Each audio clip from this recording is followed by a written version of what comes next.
Just like that, another lumber run. Groundhog's Day.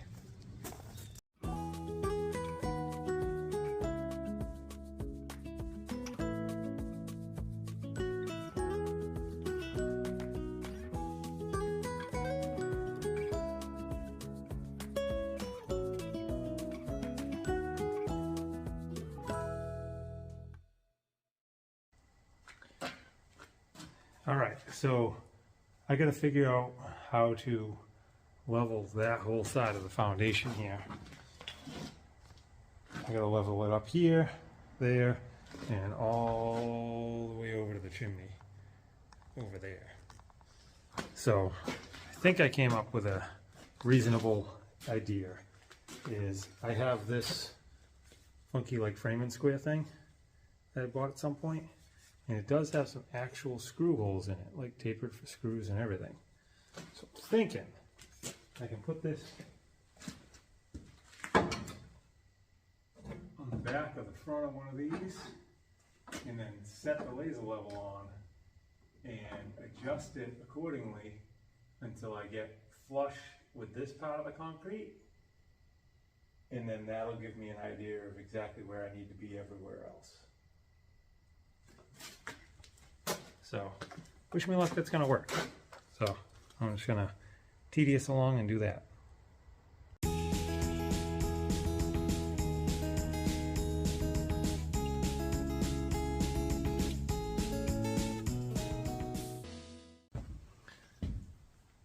Well, the bracket worked out pretty well for the shoot the level across, and the remaining concrete that's down there that actually stuck to the foundation that it put on top of the foundation, that's actually reasonably level to the laser, so that's good. So I can just skim right up to the edge of that, fill in the void, because where it's at, it's how can I explain it? It's on the inside, not where the pressure of the wall is. So it's over there, but the solid concrete is inboard of where the outside rim joist puts the pressure. And the stuff that was on the outside edge was just like this crumb little layer that's just, it was just sitting there. It literally fell apart. But the stuff that was on from the inside that they wedged in there held good, and that's level. So I'll just fill up the outer void all the way around from there. The corners will be a little bit more tricky, getting those nice and perfect, but shouldn't be too bad. And I don't know how much more sun I have. I'd love to get the concrete down tonight and be able to let that sit and harden overnight, and then in the morning I can start putting the rim joists and the sill plate in. So yeah, so I'm gonna go down there, I'm gonna scrub the foundation off dry, and then I'll put some water on it, scrub it a little more, try and rinse it off a little bit, and I'll see about mixing up some concrete, see what happens.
well, that's it for today.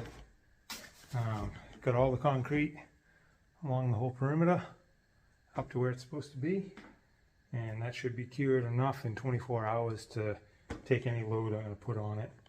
And then I think it's like 7 days until like an extra 1,000 psi. So this should be good. This will be awesome. I can stop putting things together tomorrow. So yeah, so all in there, all the way across to there, and over there is all leveled up nice, nice, nice. And I got all the extra lumber for the floor joist and the sill plate and the rim joist and all that stuff. And yeah, so it wasn't a productive day, but there was one thing that had to get done. Even if I got that done early in the day, it wouldn't be hot enough for me to do any of the next step. So that's okay. I spent some time running around getting lumber with Riley and other things and avoiding the rain we had this morning. And yeah, tomorrow should be a nice day. Thanks for watching. Hope you guys had a good day. Right, so did some running around this morning. Took care of Riley. He's relaxing well. Took him for a very long walk. So that was awesome. Concrete all looks good. Everything dried nice. Looks like it's nice and level. Very satisfied with that. And like the complaint about Home Depot the other day, it really doesn't matter where you go. There's issues wherever you go. It's just that's where that was. Like I went to the local lumber yard to get the rest of the lumber the other day, and I'm unloading it. The one benefit to Home Depot is, for the most part, employees avoid you. They don't want to help. So you can take your time picking out the lumber. The local lumber yard, there's somebody there paid to be there and help you load and pick it out for you and all that stuff. So one of the boards that I was getting was the 16-foot piece of pressure treated for this side of the sill plate. And he told me where to go. By the time I went over there, he had one pulled out. And he's like, this one's good. I go, okay. Threw it on the top, loaded up everything else, and then get back here and I unload it. And the thing's a banana. Like laying on the flat where it's going to sit on the foundation, it's got a hook in it. Is what it is. But it's nice to be able to lay these out with a perfectly straight one, because then you just drop it down and you start putting your boards in, you nail it together, you screw it down, and you're done. This one, I'm probably going to put it so that bend is coming inward, so I can line up this end, line up that end, get them anchored in, and then all these 5 floor joists here, they're all on a fixed wall, so they can't move. So I'll cut these all the same length. As long as this is level, even, I'll have to shoot the laser across, take some measurements. But then I can put in the boards and let the boards push it out until it's straight, and then drill it and anchor it the rest of the way into the foundation. It's an inconvenience. It is what it is. But like I said, it's everywhere. it's not just Home Depot. There's problems with pretty much everything. And then the other floor joists I got from the same lumber place, they varied between 9 1/8 and 9 1/4 in height, and I'm using them on the subfloor, so on the flooring. So it matters that like those being transitioned like that turned into a pain in the butt. But you just got to roll with it. You got to do the best you can with what you got and whatnot. But anyway, I'm going to get to it. Enough jibber jabber. I'll start on that. I'll probably start with a little bit of cleanup over here because I got leftover from when we were doing demo. Yeah, loads of trash cans and stuff like that. So I'll probably do a little cleanup so I can work more comfortable and get back to work. Let's get something done.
All right, so ran the laser level, took a ton of measurements, got a bunch of stuff figured out, what's going to have to go where and what I need to do to straighten that bent board and all that. Got all the bottom nails cut off the walls that were hanging down, and basically everything's kind of figured out and ready for the next step. I got to break for a minute, take care of Riley, give him his second feeding of the day, and then I'll be getting back to it. And hopefully by the end of the day, I can at least have some floor joists sitting in place, even if they're not perfectly spaced and all screwed in. If I can have a bunch of them cut and slid into place, that'll mean that the sill plate and rim joist is tacked into place where it needs to go. Let's see what we can do.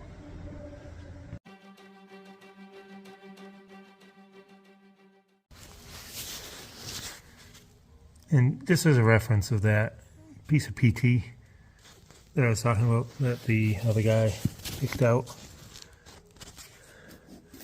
I can put my finger onto this end. I can put more than my finger on the other end. And then if I want to lift it up until that other end touches, that's where I'm at. That other end just touched the ground. That's almost 2 inches. I can't even, if you can see the far end. Oh, you can see that or not. Yeah, push it down on this end. Even with the weight of the board on it, I'm still coming like an inch off the ground. So I'm not being overly dramatic about the stuff I talk about. Like, it's usually substantial if I'm talking about it. That's pretty terrible. Like, the guy looked at it and said it was good. Whatever.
All right, so that doesn't look like much, and I have to call it quits. It's just about getting dark out. Riley's been being fussy all day, so I'm going to have to give him some heavy attention tonight. And I don't know, he's just got an unbelievable amount of energy today. Just doesn't want to hang out. So I'm going to go deal with him a bit. But both pieces of sill plate and rim joist are sitting in place. A couple of tie blocks just holding them in place at the moment.